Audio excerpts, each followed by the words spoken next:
Hello, we're going to do creating a baseline now for your choice board. So we need to go to BandLab EDU. The task we're working on is this one, creating a baseline in BandLab EDU into your class and view assignment. Open in Mix Editor. Okay, so these are the chords that we worked on last time, or that I worked on last time. If you've forgotten what they are, the easiest thing to do is double click on the region, count up from C, A, B, C, D, E, F, G, A. Okay, so I've got the A minor chord, then I've got A, B, C, D, E, I've got A minor, E minor, then I've got G, then I've got F major. Okay, so once I have that, I need to add in a bass line. So the first thing I need to go is to go to instruments. You don't click on bass because that's if you have a proper bass guitar and you're plugging it into the computer. You then click on the little piano icon, instrument. You either click bass up the top or synth bass down kind of near the bottom. I'm going to go with synth bass, and you can pick one of these. Let's have a listen to Thriller bass. Nope. Yeah, tropical house bass is what I'm going to start with. So the easiest way to start is copy and paste this down to here. Okay, so I'm going to right click and click copy. I then am going to right click here and click paste. Okay, just for now, I'm just going to drag it back in. I don't want it repeating the whole way, and double click on it again. I'm going to delete the top two notes of each line. Okay, and let's have a listen to it so far.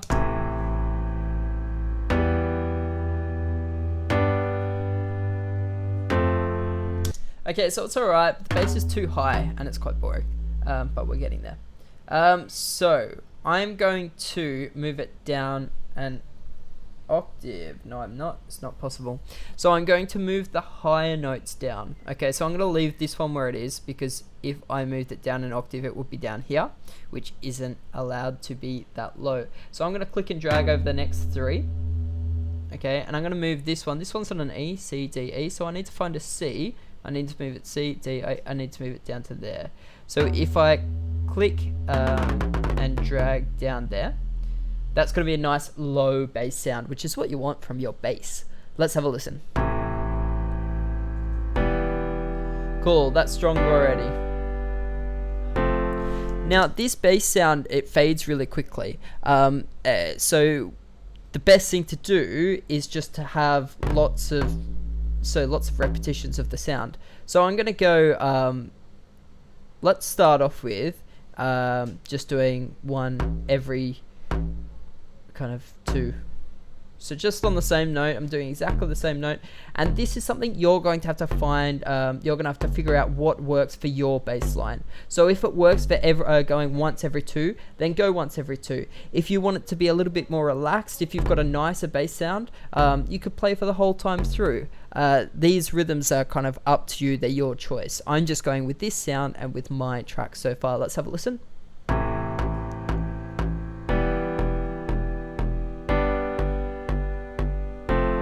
Cool, so that gives it a really different personality so far.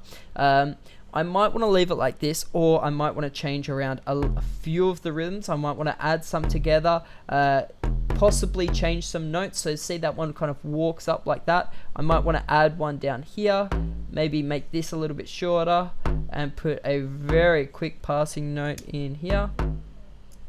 Let's see how that sounds.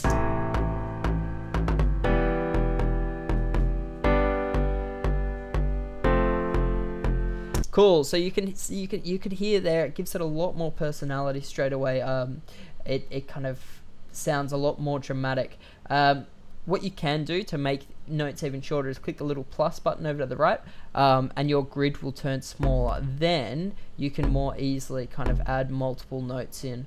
I think the multiple notes sounded quite good on before, so I'm just going to add some in there as well.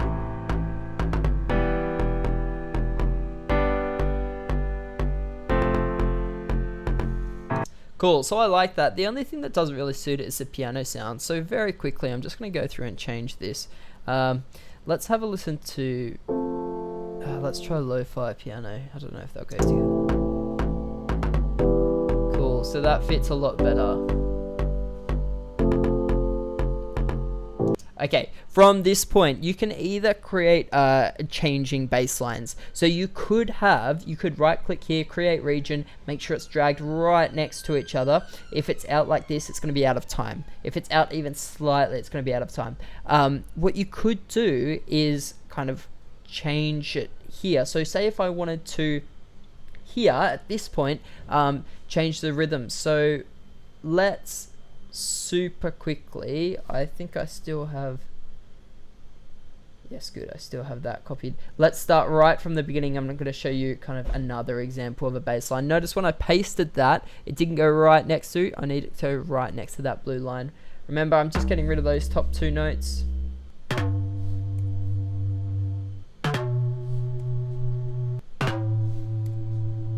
Okay, and I'm going to make them all smaller. Oops, like this. I'm going to make them all kind of, let's go half.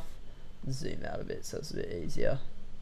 And then just straight away halves like this. I'm going to leave it up higher this time as well. I might want to here, you can see there's a big gap between these 2 notes. I might want to add 1 note here, 1 note here. Here again, there's a bit of a gap just on the end there. I'll just change it like that. I'm in C major, so I'm only using the kind of lighter grey sections. And then for the final bit, I might just want to add, I'm going to pop down the octave to an F here. There, next one down. So this is the same note, it's just down 12 spaces. Let's see how that sounds. You'll hear the development between the two. Developing your ideas, developing your sounds is a really good way to create interest. You want to keep it the same for sections, but the difference between, say, a chorus and a verse might be the different bass line, for example. Let's have a listen.